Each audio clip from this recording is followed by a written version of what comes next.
యేసు ఎవరి దేవుడు అని బైబిల్ చెప్తుందంటే ఇశ్రాయేలీయుల దేవుడైన యెహోవా సెలవిచ్చినదేమనగా. ఎంతమంది పాత నిబంధన చదివారు? పాత నిబంధన చదువుతున్న ఆదికాండం నుంచి. ఆయన ఎవరి దేవుడు చెప్పండి? ఇశ్రాయేలు దేవుడైన యెహోవా, సైన్యములకు అధిపతియగు యెహోవా, యుద్ధసూర్యుడైన యెహోవా. ఎందుకంటే ఆయన అన్నాడు, నేనే యెహోవాను, నేను తప్ప వేరొక దేవుడు మీకు ఉండకూడదు. పైన ఆకాశం అందైనను భూమి ఎందను భూమి మీద నేల ఎందు దేని రూపాన్ని మీరు చేసుకోకూడదు, దేనికి సాగిలి పడకూడదు, నేను రోషం గల దేవుడును అన్నాడు ఆయన. హల్లెలూయా. కాబట్టి ప్రియులారా, దేవుడు ఎవరి దేవుడు అని అన్నప్పుడు ఇశ్రాయేలు అన్నారు. ఒకసారి 115వ కీర్తన. మనం ఎవరము? ఇశ్రాయేలు ఎవరు? 115వ కీర్తన. మాకు కాదు యెహోవా, మాకు కాదు, నీ కృపా సత్యములు బట్టి నీ నామమునకే మహిమ కలుగును గాక. వారి దేవుడు ఏడి అని అన్యజనులు ఎందుకు చెప్పుకొనుచున్నారు? మా దేవుడు ఆకాశమందు ఉన్నాడు. ఇజ్రాయేల్ ప్రజలు ఏమన్నారండి? వాళ్ళ దేవుడు ఎక్కడ ఉన్నాడండి? ఇప్పుడు మన దేవుడు ఎక్కడ ఉన్నాడు? మన దేవుడు ఎక్కడ ఉన్నాడంటే మనతో ఉన్నాడు. మన దేవుడు మనతో ఉన్నాడు. ఇశ్రాయేల్ దేవుడు ఎక్కడ ఉన్నాడండి? ఆకాశం ముందు ఉన్నాడు. ఓకే, ఇప్పుడు దేవుడు ఆకాశం ముందు ఉన్నాడు వాళ్ళు చెప్తున్నారు. ఆకాశం ముందు ఉన్న దేవుడు ఈరోజు మనతో ఉన్నాడు అని బైబిల్ చెప్తుంది. ఇంకొంచెం రోజులకి వెళ్దాం. దేవుడు మనతోటే ఉన్నాడా? ఇంకెక్కడైనా ఉన్నాడా?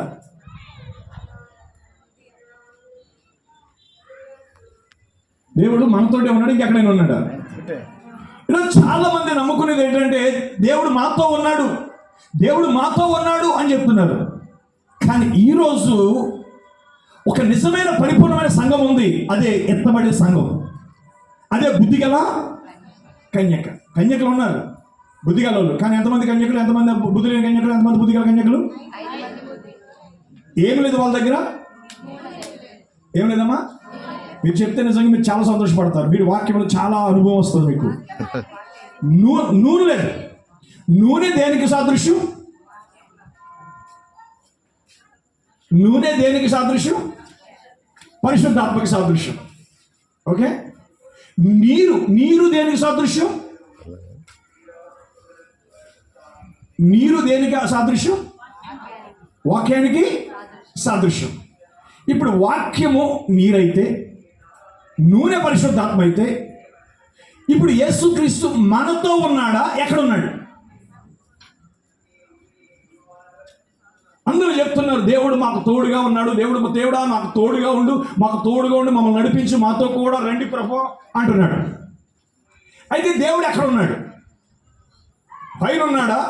ఈరోజు నమ్ముతున్న క్రైస్తవుల దేవుడు పైన ఉన్న ఆకాశం అందు ఉన్నాడా? మీతో ఉన్నాడా? ఎక్కడున్నాడు?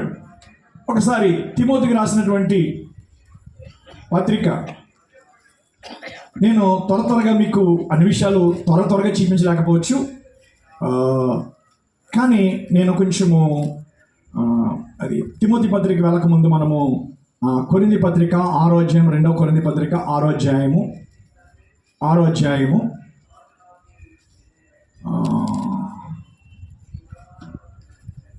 18వ వచనం చదువుదామండి.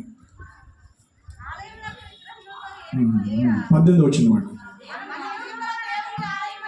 మనము జీవము గల దేవుని ఆలయమై ఉన్నాం. ఇప్పుడు చెప్దాం, ఇప్పుడు ఇది అర్థం చేసుకుందాం. మనం ఎవరమంటండి? దీన్ని ఏమంటారు చెప్పండి? దీన్ని ఏమంటారండి? ఆలయం అంటారు. మనం ఎవరమండి? ఆలయంలో సభ్యులు అంటున్నాం. కానీ బైబిల్ ఏమంటుందండి? చెప్పండి. ఇప్పుడు దేవుడు ఆలయంలో ఉన్నాడా? ఎక్కడ ఉన్నాడు? అది చెప్పండి. ఇప్పుడు చెప్పండి. ఇప్పుడు ఆయన పైన ఉన్న దేవుడా? మనతో ఉన్న దేవుడా? ఎక్కడ ఉన్న దేవుడు? ఇప్పుడు ఆయన ఎంతమందిలో దేవుడు నాలో ఉన్నాడని చెప్పగలరు? నాతో నీవు, నీతో నేను ఒకటై ఉన్నాం యేసయ్య, విడిపోమయ్య అని పాడాం కదా.